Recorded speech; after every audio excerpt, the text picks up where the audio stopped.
به نام خدا. هوندا اسکوپ به ما مراجعه کرده که ایسیو سوخته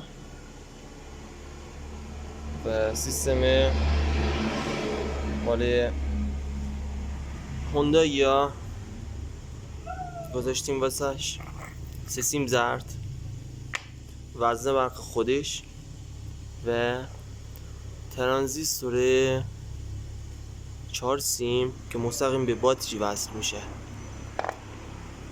این موتور دیگه استارت نداره، استارتش حذف شد ولی کاهش هزینه شد واسش و اگر که بخوایم